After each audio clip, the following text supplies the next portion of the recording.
Saludos, Masters de Star Wars, yo soy la Sombra del Imperio. Uno de los sobrevivientes a la terrible Orden 66 en la venganza de los Sith fue justo el maestro Jedi Quinlan Vos, que escapó de aquel terrible episodio escondiéndose y atacando furtivamente en las junglas de Kashyyyk. Pero después de ese episodio, poco sabemos qué fue de su futuro en los años oscuros del Imperio. Pues justo la serie de cómics Star Wars Tales número 11 nos muestra una interesante historia que prueba que aproximadamente una década después de los eventos de la venganza de los Sith, Quinlan Vos se mantenía con vida y seguía creyendo en la fuerza como todo un Jedi. Esto nos lleva al sistema Okoro, donde un joven Han Solo solitario buscaba alguna especie de tesoro que había ganado apostando en un juego de Savak. Según Han, el mapa decía que el tesoro debería estar ahí en esas ruinas, pero justo cuando encuentra la misma señal que tenía en su mapa, se aparecería atrás de sí una violenta pandilla a bordo de sus subbikes que comenzarían a dispararle, y en el momento justo una misteriosa figura aparecería para rescatarlo de los disparos de los enemigos. Esa misteriosa sombra se levantaría y le diría a Han que se moviera, mientras el contrabandista trataba de disculparse ante alguna fechoría que había cometido en el pasado, diciendo que él no estaba ahí, que él no lo había hecho y que tampoco era su culpa. Argumentos típicos de alguien como Solo. Y ahí el maestro Jedi Quinlan Vos le diría que la pandilla no estaba detrás de Han, sino que de él. Y Han Solo le diría que había pisado la cola del Hutt equivocado y le preguntaría quiénes eran sus amigos que lo perseguían. Quinlan le contestaría que eran cazarrecompensas y creía que los había perdido, pero llevaban ya 2 semanas persiguiéndolo porque pensaban que él era un Jedi. Instantáneamente, Han Solo, con su característico humor, le diría que esos viejos magos llevaban mucho tiempo muertos, a lo que el maestro Vos le diría que sí en su mayoría, pero el Jedi estaba herido de su hombro, y mientras él se curaba usando la fuerza, Han Solo le pediría su blaster para protegerse de los cazarrecompensas. Pero antes de que Solo pudiera siquiera moverse, Quinlan usaría un truco mental Jedi en Han, pidiéndole que le revelara quién era y por qué estaba ahí. Y así, aunque Han no lo supiera, vería actuar la fuerza en él, revelándole al Jedi que había ganado un mapa de tesoro en un juego de Savak, dado a que supuestamente había enterradas en esas ruinas una gema a fuego verde que él creía que podría encontrar. Pero en ese momento, un alienígena de la pandilla se aparecería frente de ellos atacando al Jedi y destruyendo el blaster de Solo. El maestro Vos utilizaría un empuje de la fuerza y lanzaría muy lejos al cazarrecompensas. Y por un momento, Quinlan y Han creían que habían perdido al resto de la pandilla, y desgraciadamente para ellos su único blaster había sido destruido. Pero en un momento de descuido, Han sería jalado hacia el fondo en lo que era un pozo de un terrible Sarlacc. Pero antes de que pudiera caer hacia su muerte, se suspendería levitando por los aires, salvado de un trágico destino por el maestro Vos. Y a la pregunta expresa de Han sobre quién en realidad era, el maestro Vos le contestaría mordazmente que simplemente un viejo loco mago. Pero 2 cazarrecompensas más irían tras ellos y le apuntarían al Jedi diciéndole que era el momento que se hiciera uno con la fuerza. Y ahí mismo le comenzarían a disparar a Quinlan Vos, el cual mostraría sus grandes habilidades como Jedi escapando a los disparos pero cayendo hacia adentro del Sarlacc.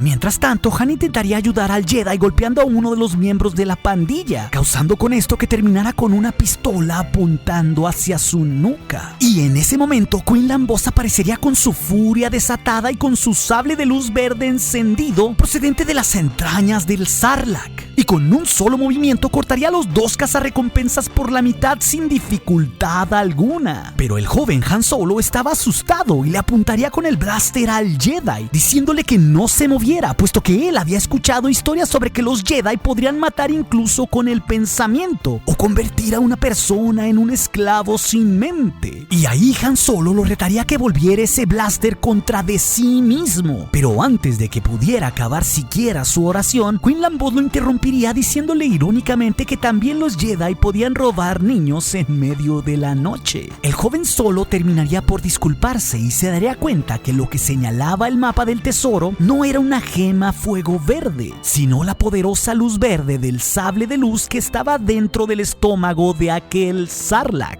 Y Quinlan Vos le diría que había guardado su arma Jedi ahí dentro, porque algunas veces la fuerza los guiaba a caminos que incluso él mismo no se creía preparado para andar. Pero irónicamente le diría solo que él no creía nada de eso. Y así, moviendo su mano, el maestro Jedi usaría su último poder mental en Solo, recordándole que no creía en esa antigua magia y que preferiría un blaster sobre la fuerza cualquier día. Y entonces ese momento le parecería a Solo como una memoria distante, y a aquel Jedi le parecería como si fuera un fantasma, y pronto olvidaría que todo eso alguna vez había sucedido. No sin antes Quinlan en sus pensamientos desearle al joven Han Solo que la fuerza lo acompañase. Y en su gustada sección llega la pregunta del día. Esta vez la pregunta viene de Rodrigo Cofre, ya que en el video anterior sobre el trágico destino de los niños Jedi que escaparon a la Orden 66, nos preguntó cómo Boba Fett consiguió la marca de blaster en su casco. Y en el universo de Star Wars hay al menos dos explicaciones de cómo Boba Fett obtuvo el daño en su casco. La primera, del canon actual, se explicó durante la Star Wars Celebration 2017, donde en una serie de historias sin terminar para la serie de Clone Wars se mostró un fragmento donde el joven Boba Fett enfrenta a Cad Bane en un duelo, y ahí los dos se dispararían uno al otro como si fuera un tributo a un western. Y es por uno de esos disparos que vemos el casco de Boba Fett abollado por el fuego del blaster de Cad